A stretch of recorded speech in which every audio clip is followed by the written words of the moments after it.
Honoring the women who have risen up past all prejudices and barriers, we planned on a series that would inspire everyone out there and break the shackles of these societal prejudices that restrict women to be at their best. And today, for IEDC MEC's Womennovators series, we have an international guest, Noha Al Khalqi, Programs Director of Millennium Campus Network, as our final guest for this successful series of ours propagating this important message. I thank all our guests for their unparalleled support. May the force be with all of you. Moving right on to hear Noha.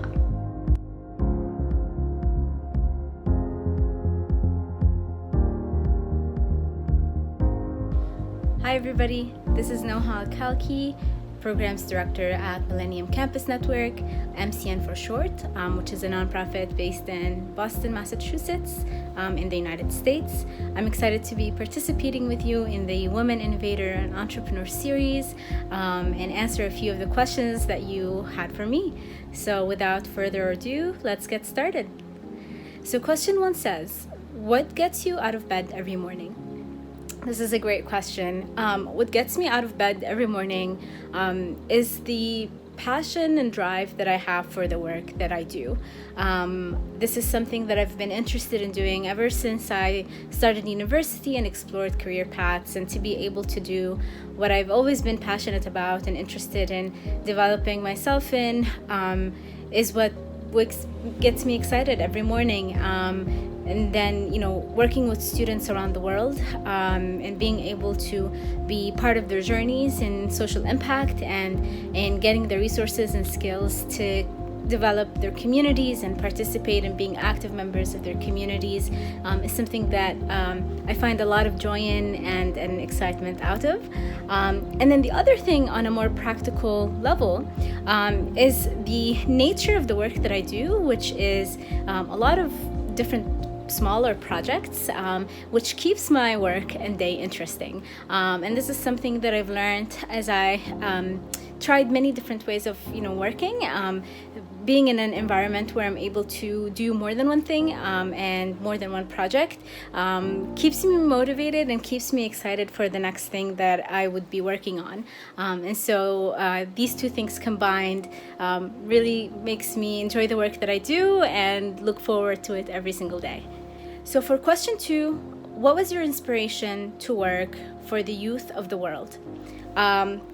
Fantastic question. So I grew up, I was born and raised in Yemen, which is a country in the Middle East. Yemen is a developing country and is also, when it comes to a population breakdown, youth between the age of 14 and 35 make up the largest percentage of it. And so we're a very young country, and a lot of the unfortunately, a lot of the youth that are in the country don't have the opportunities to develop their skills and to give back to the community and be active members of the country. This has been something that I've always thought about. How can we bridge the gap between the amount of time, energy, and drive that young people have with the necessary skills and opportunities that could help them get experience, at the same time benefit the overall society and create positive impact in the places that they live in or the community or the country at large.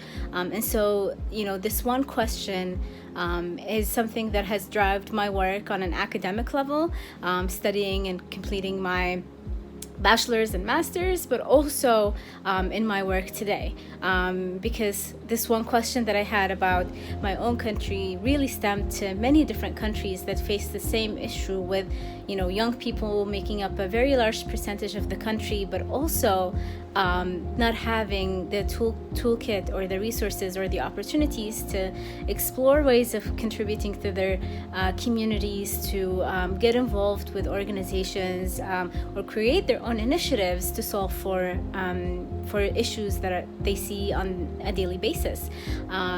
that is also coupled with the fact that I really believe in the power of young people in making change, and creating change and creating a path for things that we currently, are still lacking, whether it be in gender equality, whether it be in climate change. And I think that young people really drive the force for change. And if provided with the toolkit, if provided with the resources and the opportunities, the opportunities and the change is guaranteed. And so part of what I do with the Millennium Campus Network MCN is lead a program called the Millennium Fellowship. And so the Millennium Fellowship is a semester-long leadership development program that supports students, particularly undergraduate students around the world, providing them with trainings, connections, and recognition.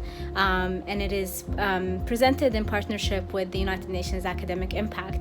And so through the Millennium Fellowship, I get to engage with students from around the world that are advancing all 17 Sustainable Development Goals that were launched by the United Nations, and get to see incredible work that fellows do, from gender equality to water management to education and mentorship, and many, many more. And so being able to work with students around the world and support them throughout this journey is something that really excites me, and is a great way to engage more young people around the world. And it's really the reason why I'm inspired to continue doing this every day.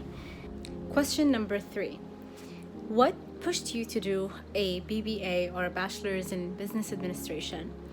So to me, finding a major for my undergraduate degree was something that took a lot of time and just a lot of considerations, because there are so many majors that you can major in and the opportunities are unlimited.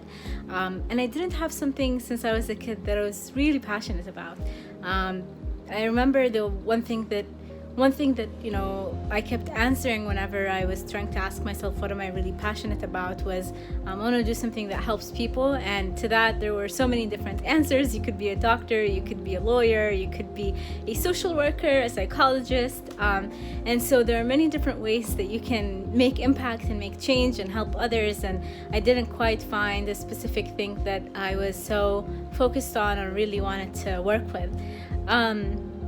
That being said, I think I ended up choosing business administration because I saw it that, in a globalized world and, in a time where, people are connected more than ever on technology, social media, and in many other ways as well. Business is sort of the foundation that could give you all of the skills and tools that you need to then connect it with what your passion is or could be in the future. And so I kind of used my 4 years to build my leadership skills, my organizational skills, management skills, and get all of these foundational tools that you need, and then apply it to something as I continue to explore my career path and opportunities that I had, or so I thought. So in my first 2 years, however, I got to learn more about entrepreneurship and actually a lot more about social entrepreneurship, which was kind of my calling. I got really interested into it, and I ended up doing my research in it, my graduation project in it, and got involved in clubs and organizations that focused on social entrepreneurship. And so being able to use business for good, being able to focus on the mission, not the profit of business, is something that I found to be very, very exciting, and is something that I realized is what I want to do as a career path. And so I was very happy to have found that, and to be able to not only develop those skills that I was talking about, but also to find ways of turning something that was traditionally just about making money and becoming rich and growing your net worth into something. Question number 4. How did you begin working with MCN? So the answer for this one is more traditional, more conventional. I started working with MCN by finding this position in my community where I was living out in Boston and applying for it just like any other job application. I have been very intentional since graduation about where I wanted to work, and so while the opportunities are endless and where you could apply for and you could explore many different places, especially with a business major, I was very intentional about the places that I wanted to work for. I wanted to get skills in working with a nonprofit or a social enterprise, and places that aligned with not only my values but just my career interest in working in a space that focused a lot more about the mission, about the community they're serving, rather than as a corporation or a profit-making company. And so I started looking for opportunities in that space, and that's how I got to learn about MCN in Boston and the opportunity there to be able to work with the Millennium Fellowship program, as well as being part of the MCN community. And so that's how I learned about it, and the kind of the process was just as a normal application and interviews and getting to meet the team and finally grateful for have been in this position now for 2 years, continuing to serve undergraduate students around the world. And for question number 5, what are some of the most memorable moments while working with the Millennium Fellowship program? So the Millennium Fellowship is a semester-long leadership development program that is for undergraduate students worldwide. That was not the case before I joined. We actually were focused only in the US with one remote program, but it was in 2018, which was a big milestone for MCN, where we partnered with the United Nations Academic Impact and took our program global. And so that was a very exciting time, and I think it expanded the program to be something that is open to everybody and opened up the opportunity for many more students around the world to apply.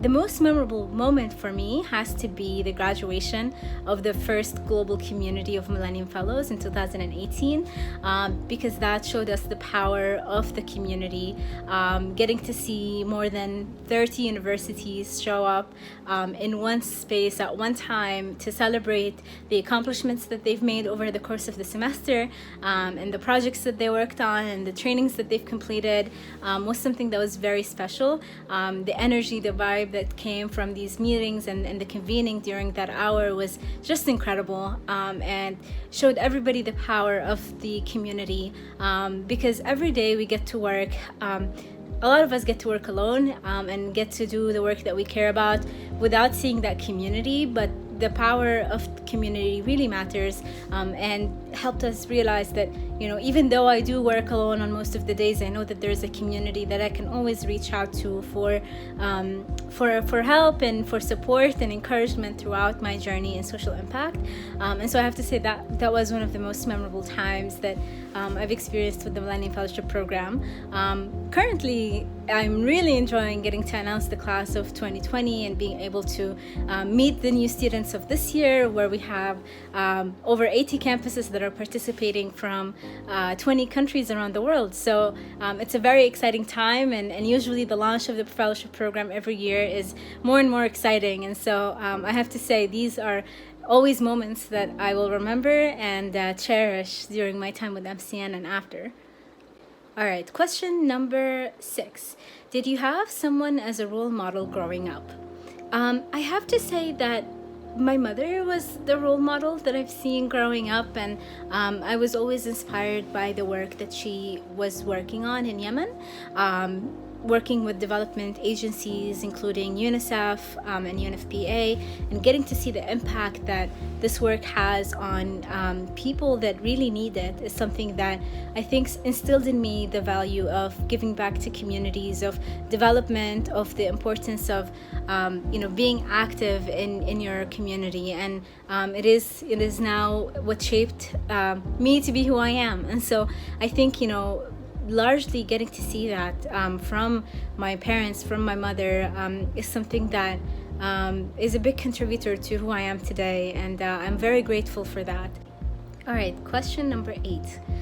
Question number 8 says, what do you think are the biggest problems faced by the youth and society in general?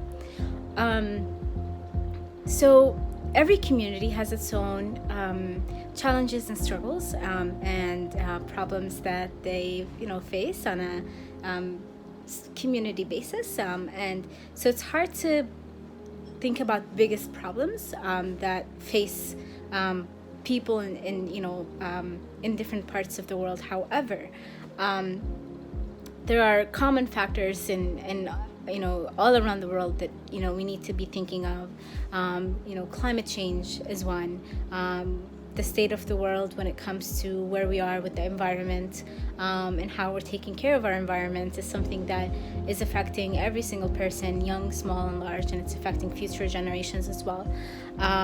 Access to basic services and needs in many communities, something that we face in every single country, not just in the developing countries or in Yemen or in different places, but even in the US, where you have low-income communities that still have a hard time having access to water or having access to basic needs. And so we continue to see these challenges in many different places around the world.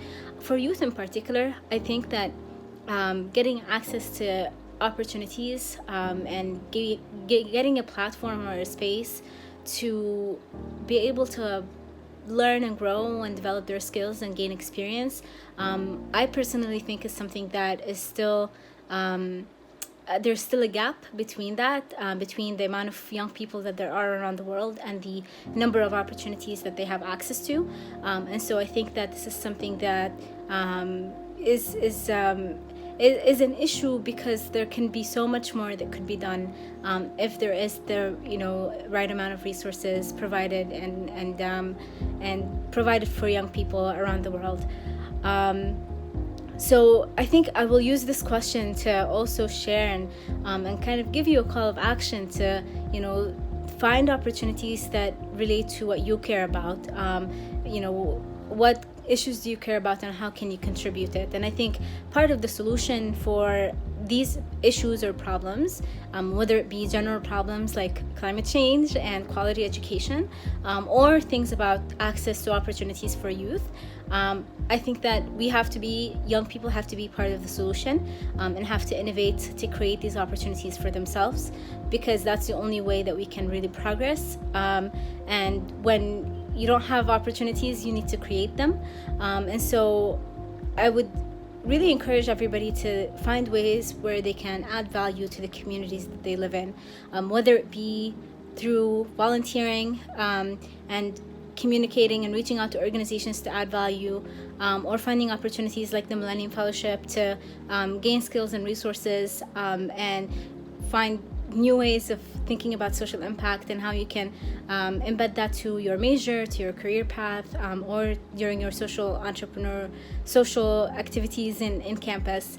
But the problems will require solutions, and the solution is partly in the hands of young people as well. Question 9, what do you think an average student can do to help the people in need around them? So that's fantastic, and that's part of what I was just alluding to in my previous question. Everyone has the power to do more and has the power to help people around them. There are two things that you can do, or I think two ways to approach how you can help your community. One is by finding opportunities to develop your skills and resources and learn about the issues that face your community a little bit more in depth, to really understand what you are solving and the issues and how to approach them. The second thing to do is to find organizations that are doing the work and volunteering with them, and finding ways that you can share your skills that you have. If you are a graphic designer, find ways and find nonprofits that are doing that are supporting communities, and share that skill that you have with them. There's so many ways that you can contribute, and especially as students, to be able to gain experience but also give back to organizations and communities that would really, really appreciate that help. If you are interested in helping communities with basic access to basic services, doing small fundraisers in school, finding creative ways to gather donations and give back to organizations, or funding organizations that are trustworthy in your community and fundraising for them.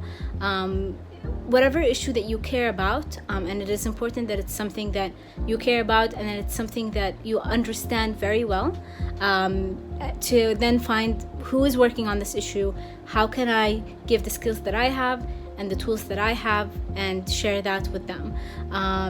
You always want to go in when you're working with communities, you always want to be humble and empathetic in the work that you do. And so approaching any way of helping people with the understanding that you are there to share resources and to support them, not to save them or be a hero, but to really be able to make their lives a little better using the tools that you have, using the resources that you have and that they need. So identify opportunities, identify organizations, reflect on the skills that you have and what you do best, and what issues you care about the most, and then find ways to leverage them through organizations or through partnerships with students, with yourself, with your campus, on your campus, or in your community. All right, how do you keep yourself motivated? So I think, the answer to this to me is kind of similar to the first question, which is, as long as I'm working on something that I care about, that is enough to keep me motivated to work on it. Being able to understand the big picture of why you do the work that you do is so important, because it helps you understand the value and the impact of the work that you do every single day. So while on a normal day I could be working on looking at Excel and looking through many databases and many numbers and many data, I still understand that this is going to help and contribute in X, Y, and Z ways, and it gives me a sense of purpose and why I do this work. And so it doesn't, sometimes the work isn't fun and sometimes it could be overwhelming, but being able to understand the bigger picture and looking kind of 15,000 feet up on why is this work important, how is it actually helping the communities that I'm interested in working with, or how is it helping in the programs, or what is the final outcome of this, and understanding that contributes a lot in keeping me engaged and keeping me excited about the work that I do. I think the other piece is also what I alluded to earlier, is to me being able to work on more than one thing is something that keeps me motivated for the work that I do.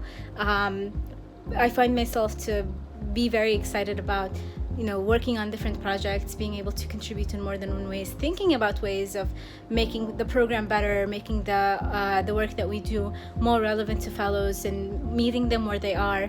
And so being able to grow and to think and to expand, and to find creative ways of supporting students is something that keeps me motivated in the work that I do every single year, and keeps everything interesting and growing.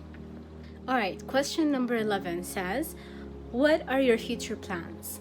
And so it's really important. It's a great question, and it's really important to always ask yourself, where do you want to be in 5-10 years from the place that you're at, and continuously reflecting on how is the work that you're doing adding experience to yourself, and how are you getting value out of it, and how are you developing yourself, and are you growing with it. And so to me, my future plan would be, as long as we are growing, as long as we are reaching more young people, I see myself still being involved with MCN, growing the program to a place where we're not only in 80 different campuses, but doubling, tripling that number to be able to provide the resources to more young people around the world.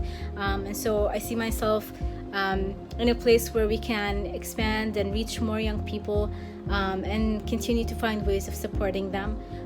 Ultimately, even in the future, I still hope to still be involved with social entrepreneurship, and finding ways to bring opportunities to young students around the world, or youth around the world, whether it be students or not, but finding ways to continue to elevate the work that they do, and provide them with opportunities to engage in development activities in their respective communities is something that I see myself doing on a long term. Being from Yemen and from the Middle East, focusing more on this geographical location, especially in Yemen right now, which is the largest humanitarian crisis. And so finding ways where we can, once we are able to settle down and things get better, for young people to lead in the restoration of the country and a lot of the things that have been damaged as a result of the war that has taken place. And so finding ways where we can really be the builders of the country and to find ways to contribute back to the community development of the different communities in Yemen is something that I see myself being part of in the future and help in developing as well. All right, question number 12. What is something you want to convey to the next generation? If there is one thing that I can convey to the next generation, it would be that the world needs more young people involved, because otherwise change is going to take more time, and it'll take us a long time to achieve the sustainable development goals and to reach a place where our planet Earth is sustainable and people have equal rights and the environment is no longer a threat. And so it is really up to every single one of us, the actions that we take on our daily basis to really inspire change. You don't have to be involved with an organization. You don't have to work for the UN or for a social enterprise to make change and to serve your community and to contribute to sustainable development. It is with the personal choices that you make every single day that really make an impact. How much time you have the electricity on, the plastics that you use and how you dispose them, the opportunities that you have in helping educate your brothers and sisters, your little kids around in your community, and making sure that they are doing well in school and continuing to higher ed. Any small, simple steps that you can do to make the planet a little better and make your community grow makes a big difference.